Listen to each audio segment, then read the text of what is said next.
Stop right there, Mr. Murray. Okay. I have an issue with your representation of that because are you an adult? Yes, I am. Okay, and you make your own decisions, correct? Okay. Okay, so Hold did on. no, ma'am. You don't No, tell no, me to no. hold. No, ma'am. It's not Stop. that. I don't Mute know her. who I'm talking Mute to, her. ma'am.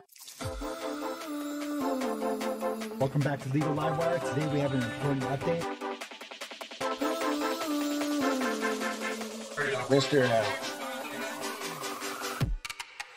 Ms. Blake, the witness is yours. Thank you, Your Honor. Ms. Murray, you recently filed an affidavit requesting a temporary restraining order. Is that correct? That's correct. And what date was that? You referring to the permanent one? I'm trying to make sure which one the last one I filed. There is no permanent one. What is the affidavit, the date of the affidavit that you swore out? When did you sign that affidavit, Ms. Murray? What day? Okay, I'm working with two affidavits, y'all, so that's why it's a little confusing for me. Can you tell her which one you're seeking, Miss Blake? Can you give me the date of both of your affidavits? That was a temporary protective order put in place in June, and then that was one that I signed. I initiated in August, and I signed it in October. I can't think of the date. Okay, so you very recently, within the last few weeks, signed a new affidavit? Yes, ma'am. Okay, and then you also requested a restraining order in June. Is that what your testimony is? Well, when the incident took place, the police, and yeah, that happened that day. Sorry, and I'm sorry. My PTSD makes me talk a little ragged, but yes.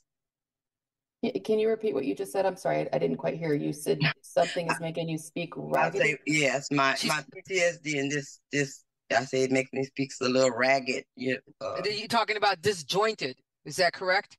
Because it sounds disjointed. It's not a smooth sentence. You're just giving us words and phrases, but you're not speaking in complete sentences. Is that what you mean by ragged? Yes. Okay. Ms. Blake?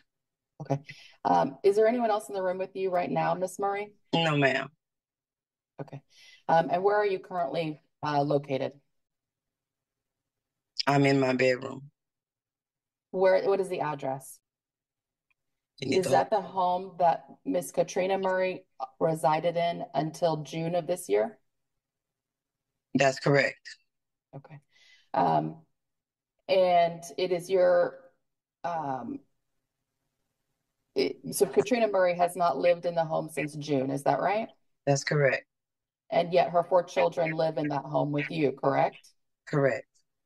And who also lives there besides my client's 4 children? My son, Tremaine Murray. Okay. And your son, Tremaine Murray, filed for a divorce against Miss Katrina Murray, correct? Correct. And a day later, you accused her of assaulting you. Is that right? That is not correct. Okay. So June 20, the date of this incident was the June 27th was the date of the incident. Is that right? That's correct. And are you aware that your son filed for divorce on June 20, the day before, June 26th? I was not aware. Okay. I was not aware. And so based on your sons and your actions, my client has not been able to live in the home with her 4 children. Is that right? That's not correct either. It's based on Miss Katrina Murray's action because she moved out prior. Yes or no, ma'am? Yes or no? I have a yes or no questions. No. Okay. Okay. And do you understand what the request is before the court today? No, I don't. Okay. Do you object to having any contact with Miss Katrina Murray? Yes, I do. And why is that? Because I don't trust her. I do not trust her. I'm tired of having panic attacks. I have a question, Miss Blake. Yes, Miss Murray, The children are in your home because your son is in the home with his children, correct? No. I mean, yes, but okay. Ask the question again. I'm sorry. The children in question Mm-hmm. are in your home because your son resides with his children in your home. Is that an accurate representation? Yes? No? Well, no. Okay. He doesn't live with the kids with you? It's the word. I'm in the home. It's I'm in their home. Okay. And can I elaborate? Sure. I'm in their home because Katrina had me move from Virginia. Wait. Stop right there, Miss Murray. Okay. I have an issue with your representation of that because are you an adult? Yes, I am. Okay. And you make your own decisions, correct? Okay. Okay. So hold on. No, ma'am. You don't tell me to hold. No, ma'am. It's Stop. not that. I don't Mute know her. who I'm talking Mute to, her. ma'am. Mute I her. just don't know who I'm talking to. Mute. I have a robe on, Miss Murray. I'm a judge. You're talking to a judge. And so when you testify that someone moved you into a home, I want to know if you were coerced into moving into that home. Did someone force you to leave your home on the other side of the country, move to Texas, and move into this house? That was my question, but you don't get to interrupt me, Miss Murray. When I have a question, you need to stop and listen. If you want me to hear you. Are we clear on that? It appears that we are. You can unmute her, and Ms. Blake, you can continue with your examination. Thank you, Your Honor. Hold on, because that was the problem earlier. She couldn't unmute, so I don't know that she can. Can you please unmute? Can you log off and log back on? I don't know that she can hear you. I don't know if she's going to. She can hear me, Judge. There she is. I can't see anyone though. This is a big thing in front. That's what I was. We can stop the hearing and we can do all of this in person, and we won't have any technology issues. We're willing to do that. I'm just Your Honor, I was just trying to see who I was talking to. Okay. That's all. I wasn't trying to be rude. It came off very rude. And if you're having challenges with technology, then we can stop the proceeding and we can come in here in person tomorrow or next week. I just don't know if I can take this off. Because when y'all join, it's the break room thing where it says join or not join. So I don't know if I can press join. No one is asking you to press any buttons right now. Okay. You're supposed to be testifying to questions asked by Ms. Blake. So stand by. Ms. Blake, next question.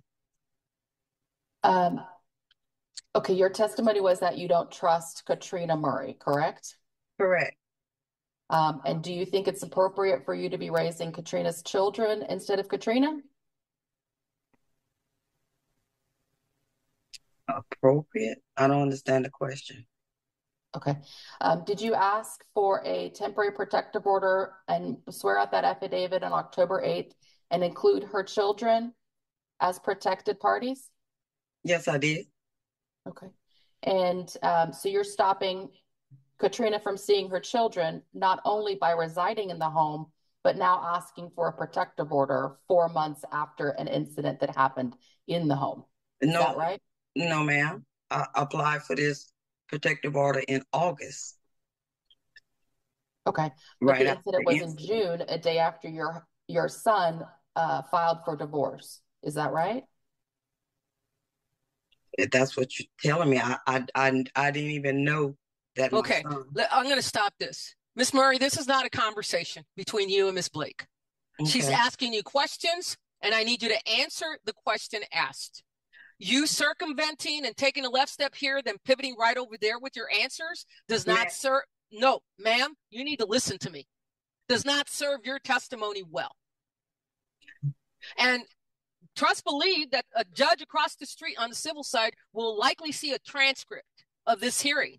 So you may want to be a little bit more mindful about your responses. And I need you to start answering the questions asked by Ms. Blake. Yes, ma'am.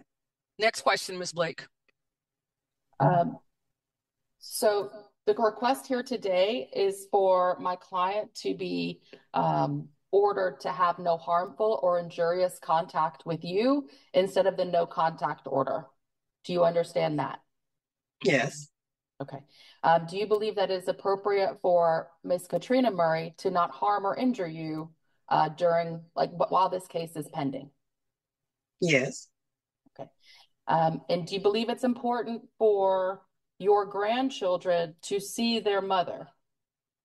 Yes. Okay. And do you understand that swearing out that affidavit in October and including them prevents my client from seeing her children? Yes. Okay. If the court were to order a no harmful or injurious contact order on this case, would you be able to report to anyone if there were any issues between Katrina and yourself? I'm sorry, can you repeat the question? If the judge were to grant a no harmful or injurious contact order, would you be able to report to someone that there was something and any issues occurring? Yes. Pass the witness, Your Honor. Mr. Sims, any questions of the witness? No questions from the state, Your Honor. Okay. Now, Ms. Blake, you have access to court records. Do you know, if you know, were there any temporary orders issued pursuant to that petition for divorce that was filed by Mr. Murray back in June? There were no temporary orders in June, Judge. When I was hired in September on this case. Stop. The court reporter is unable to take a record. So we're going to pause. Yes, Your Honor. My computer turned off. I'm ready. You're ready? Okay. So read us the last record you typed. The last sentence. Now, Ms. Blake, you have access to court records. Do you know if you were? Okay. So if you could pick up, the question was whether she knew if there were any temporary orders issued. I did state back in June, but at any time, I'm amending that question to Ms. Blake, at any time pursuant to that petition for divorce. Yes, Your Honor. So in September, I was hired by Ms. Murray. I filed a petition or a motion for temporary orders. Those were heard. The default orders ordered my client to go back into the home. Miss Murray, Miss Veronica Murray, and her son Tremaine Murray were ordered to remove themselves. They did not do so. Then he hired Miss Whitley, Miss Deanna Whitley, who then filed to vacate those temporary orders, and so they have now been vacated. At the moment, we have an amicus attorney, Miss Lisa Duke. We have we're in the process of getting Kelly Bernstein on this case as a counselor, but that is the current status. My client has no visitations with her children. She cannot go to the home because Miss Murray is present in the home. Okay. And how old are the kids in question? How many kids? 4 kids, ranges from 3 to 14. Okay. Okay. Teenager, 15, 14, 1 year apart. All right. You may proceed, Ms. Blake. Your Honor, so at this point, we have no further testimony. Mm-hmm. I would just have argument. I'll hear your argument, and then I'll hear from Mr. Sims. Your Honor, at this time, we would request the court amend the bond conditions of no contact with Miss Veronica Murray to a no harmful or injurious contact with Miss Veronica Murray. There is just to make sure the court is aware as well, she did swear out an affidavit in October 8th, which includes the children, and that there was an ex parte TRO that was signed.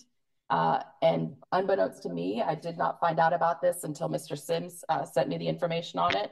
That there is a court date next Tuesday in the monitoring court where the TROs are held, or the protective order docket is held. So at this time, even though we have an amicus attorney appointed who was attempting to investigate the situation with the children and make a recommendation back to the court, Ms. Murray, through the DA's office, had a temporary protective order filed, which includes the kids, which just complicates matters. But we intend on resolving that next Tuesday. And in the meantime, last time we were here in court on a separate writ, The court ordered my client to enroll in parenting classes for the younger children and the older children. She's done so, and she has her certificates with her here in court. Okay. So she has complied with all court orders as made by this court, and will continue to do so. Okay. I'll hear from the state next. Your Honor, the state's only concerns are the protective orders that are currently floating around. Outside of that, we leave open to the court. Okay. Mr. Sims, can you apprise the court of the exact allegations that are being made against Ms. Murray? So it's assault, bodily injury, family, or household. Can you give me some of the details of that allegation, please? Yes, Your Honor. On the date of incident, it is alleged that the defendant shoved the complaining witness, Veronica Murray, in the back, and that I believe there was some argument that ensued following that, and the police arrived after that. Okay. Here's the quandary, Ms. Blake. I only have jurisdiction over your client. And so, she's got a military career to think about. And I'm going to trust that she is a member of our military serving in good standing. And she is innocent until and unless she's proven guilty. These kids need their mother. And I don't know what the quality of their relationship is with their grandmother or their father. Those are parties not before the court other than Ms. Murray wanting to come in and testify today. And so I'm going to lift the no contact order. I'm going to grant the no harmful or injurious contact. How you can affect that on the civil side is going to be up to you. She has done what the court ordered her to do, which tells the court she is very much vested in returning to her parental status and parenting these kids. I did not hear anything from the state that she attempted to harm her children in this alleged altercation. And so I think Miss Murray and her son are going to have to face the civil courts and make their argument to them. She is to report weekly to pretrial services by phone. She is to continue to not consume any alcohol or any drugs for which she has no prescription for. And unless she's on base, she is not to possess, purchase, own, or use a firearm, a gun, or ammunition. And other than on base, Ms. Murray, do you have access to any firearms, guns, or ammunition? No, Judge. Okay, thank you, Ms. Murray. Thank you. And that is the court order. Ms. Blake, is there anything else you require from the court? No, Your Honor. Okay. Mr. Sims, anything else? Nothing from the state, Your Honor.